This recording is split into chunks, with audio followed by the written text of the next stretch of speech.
Greetings everyone, this is Alan Charles Chipman, faith-rooted organizer and transformation strategist for Initiatives of Change, providing you all an update and a continued ask to stop the violence and viewing the Navy Hill project as a project of displacement. Now yesterday I was at a community meeting held by City Council, really by Ellen Robertson and the Stoney Administration, concerning the fate of Kathy's Camp. Kathy's Camp is where 80 people, around 80 plus people who are experiencing homelessness have created their own tent community due to the lack of real solutions that they've received from the crisis hotline and some of the things that they discussed in the video that you'll see today. The reason I'm sharing this is to note that there are real concerns around trust between what the Stoney Administration says in public, what they actually do, and what they actually place within ordinances. And so I'm going to play a short clip of someone from the Stoney Administration speaking her thoughts and what the strategies of the administration are, at least the spoken strategies and priorities of the administration are. And then I'm going to come back and share my concerns on how the priorities of the Navy Hill development do not match the words that they say. And this is to be taken into deep consideration, given that they are now in a Hail Mary situation where they're saying anything to get this process extended and passed. Take a look at this, and then I'll be back to explain why this is problematic. Thank you.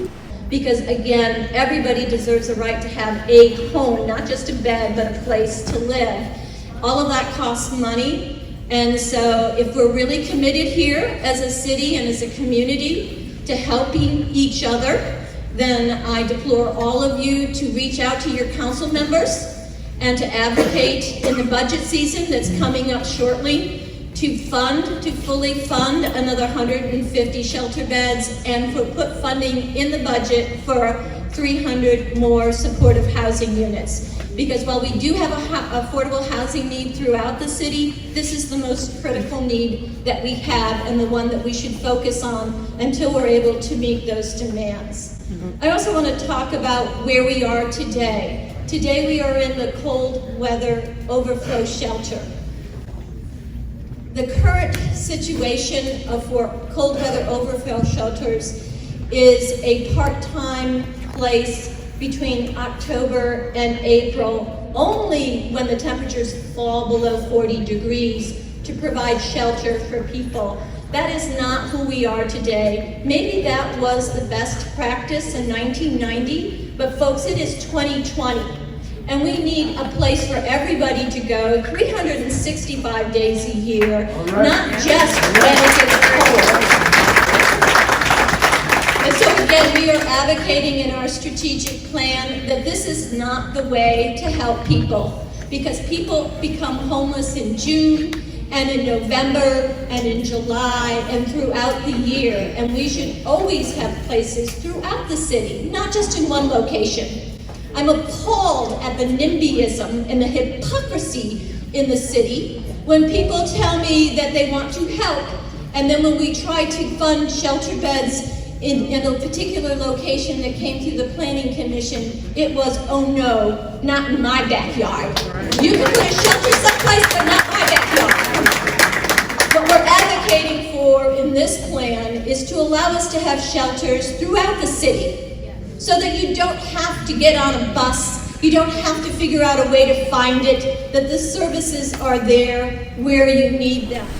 Now, all of that sounds great when you're in a room where you have to say certain things to get a certain result, especially if you're going to be ushered out in your car later, as Ellen Robertson was. But the problem is, she talked about hypocrisy, she talked about NIMBYism. She said it's an outdated system to say that you can only provide certain services for people experiencing homelessness between October and April, and that maybe that was fine back in 1990, but that's not good for current day, and that's not good for the future strategies of Richmond. and to talk about we need to fund these types of initiatives. Yeah, this is the same person that I saw stand up at a 5th District Council meeting with Stephanie Lynch and talk about Navy Hill. So how can you talk about, even as she said, that, you know, the low income and homelessness crisis is way more of a crisis we should be focusing on than just affordable housing.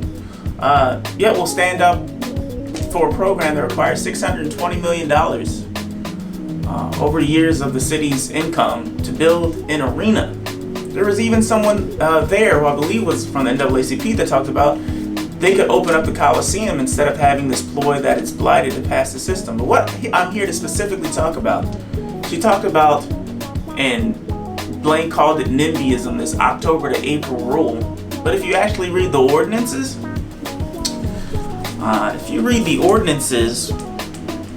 here, and this is one of the ordinances introduced August 5th, 2019, that speaks of amending the city code. And if you go to page 7, you see certain changes to zoning. Number 1, breweries producing not more than 10,000 barrels of beer per year, and distilleries producing not more than 25,000 cases of liquor per year. So breweries are introduced, and they can be run they can be run at any month during the season. Breweries are okay, but churches and other places of worship, which may include the serving of food for charitable or fellowship purposes and as an accessory use, the temporary housing of not more than 30 homeless individuals within churches and other places of worship, subject to meeting applicable building code and fire code requirements for up to a total of 7 days, and only within the time period beginning on October 1st of any year and ending on April 1st of the following year. The current situation for cold weather overflow shelters is a part-time place between October and April, only when the temperatures fall below 40 degrees to provide shelter for people. That is not who we are today. Maybe that was the best practice in 1990, but folks, it is 2020. And we need a place for everybody to go 365 days a year, not just when it gets cold. But this is not the way to help people, because people become homeless in June and in November and in July and throughout the year. And I'm appalled at the NIMBYism and the hypocrisy in the city when people tell me that they want to help, and then when we try to fund shelter beds in a particular location that came through the Planning Commission, it was, oh no, not in my backyard. So the same thing that she calls NIMBYism and hypocritical and outdated, when she's not in a room full of people that she'd be denying services to under these ordinances, she's in another room with Stephanie Lynch and people from the 5th District talking about how great this project is, when it does the very same things that she's reprimanding to get applause from people. The problem with the Stoney Administration and the problem with this last Hail Mary pass push is that they have been aware of these things for quite some time. And what they say doesn't match what is on paper, which is why all these community benefits and all these other things that I'm talking about, I've talked to many of the organizers on their side, and I said, make sure what you have is on paper. Because a lot of people like to talk about faith. A lot of people talk about faith over fear. But as Desmond Tutu always said, when the missionaries came, they had the Bibles and we had the land. But when we closed our eyes, they had the land and we had the Bibles. It talks about faith that's not blind. Faith that's not naive. God has no respect of person, so it's not faith to have somebody, mostly white developers and investors have all their stuff in writing, and then you tell poor black communities to just operate on faith. But when we want to have a homeless shelter open when it's 43 degrees instead of 40, it's not feasible. And so, and even a letter that I wrote back to the mayor back in August 21st, 2019, where I very clearly stated to the mayor my concerns. Though I would love to be able to support the project, there are several red flags for me. When I see zoning ordinances that would limit a houses of worship's ability to house and serve the homeless and lease these to October 1st or April 1st, I have concerns. This is stuff that I told him way back in August 21st, so to try and pack all this stuff in at the back, and that's not even something they've agreed to him into. When a lot of these things that I've been saying consistently, I let the mayor know back in August 21st, but when they thought they were winning and when they thought their process, their anti-democratic process was winning, they were fine with it. But as soon as the tables flip and the tables turn, then suddenly they want to cry that there's not a democratic process. When it's these same Navy Hill developers that turned out people to vote against a non-binding referendum so that people could have access to the ballot. The same type of access to the ballot that Fannie Lou Hamer, Sophie Carmichael, Dr. King, and so many people fought to have. But now they want to talk about a democratic process when things are not going their way. And they want to say one thing in public and do something very different in private. And at this time, there is not enough trust, there is not enough due diligence, there is not enough fiscal responsibility to proceed with this project.